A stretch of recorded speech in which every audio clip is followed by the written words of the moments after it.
শাপলা এবং জুলাই একই প্যাটার্নের একই ধরনের জাগরণ ছিল, শুধু পার্থক্যটা নেতৃত্বের আসন কার ছিল। আন্দোলনের মূল চেতনা এবং ধরন একটাই ছিল। জুলাই বিপ্লবে নেতৃত্বেও ছিল প্রধানত ঢাকা বিশ্ববিদ্যালয়ের শিক্ষার্থীদের হাতে।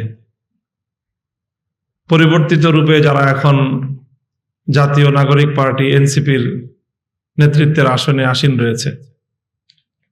এই বিপ্লবে বিভিন্ন শ্রেণী এবং পেশার মানুষ যেভাবে অংশগ্রহণ করেছে, ব্যাপকভাবে এবং বিপুল পরিমাণে শুরু থেকে প্রায় শেষ পর্যন্তই বাংলাদেশের ধর্মীয় অঙ্গন, বিশেষ করে কওমি অঙ্গন ব্যাপকভাবে এই সংগ্রামে, এই আন্দোলনে, এই অভ্যুত্থানে অংশগ্রহণ করেছে, রক্ত দিয়েছে এবং জীবন দিয়ে তারা এই বিপ্লবকে সফলতার চূড়ায় নিয়ে উত্তীর্ণ করেছে।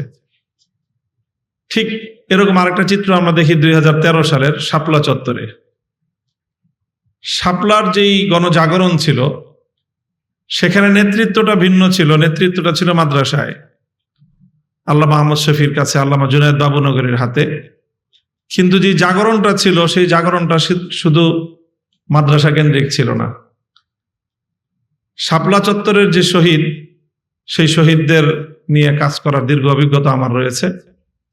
সেখানে পরিসংখ্যান করে আমরা দেখেছি 35% শহীদ হলো মাদ্রাসার, আর 65% শহীদ হলো মাদ্রাসার বাইরের। এখানে সবগুলো রাজনৈতিক দলের কর্মীরা আছে।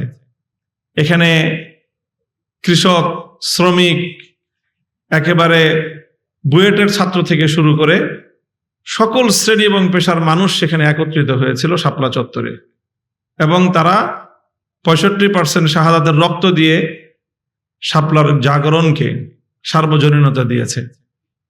অর্থাৎ শাপলা এবং জুলাই একই প্যাটার্নের একই ধরনের জাগরণ ছিল, শুধু পার্থক্যটা নেতৃত্বের আসন কার ছিল। আন্দোলনের মূল চেতনা এবং ধরন একটাই ছিল। এখান থেকে আমি বাংলাদেশের রাজনীতির 100 বৎসরের যে একটা মূল চরিত্র আমার কাছে স্পষ্ট, সকলের কাছে স্পষ্ট, ইতিহাসের যারা পাঠক তাদের কাছে সুস্পষ্ট, এবং আবার নতুনভাবে 13 সাল থেকে 24 সাল পর্যন্ত সেটা বাংলাদেশের মাটিতে আবার নতুনভাবে প্রমাণিত। সেটা হলো বাংলাদেশের দুইটা ধারা আছে। একটা ধারা নেতৃত্ব দেয় আওয়ামী লীগ। বাংলাদেশে আওয়ামী লীগের নেতৃত্বেও অনেক অভ্যুত্থান হয়েছে, অনেক বড় বড় বাংলাদেশে আন্দোলন হয়েছে। আর আওয়ামী লীগের বাইরে আরেকটা ধারা আছে, এর বিপরীত যেই ধারাটা। শাহবাগে যে জাগরণ হয়েছিল, শাহবাগে যে ব্যাপক, যে একটা বড় ধরনের গ্যাদারিং এবং শাহবাগ কেন্দ্রিক সারা বাংলাদেশে একটা গণজাগরণ হয়েছিল, অস্বীকার করার উপায় নেই। শাহবাগের গণজাগরণটাই হলো আওয়ামী চরিত্রের, আর শাপলার গণজাগরণের চরিত্রটাই হলো জুলাই বিপ্লবের।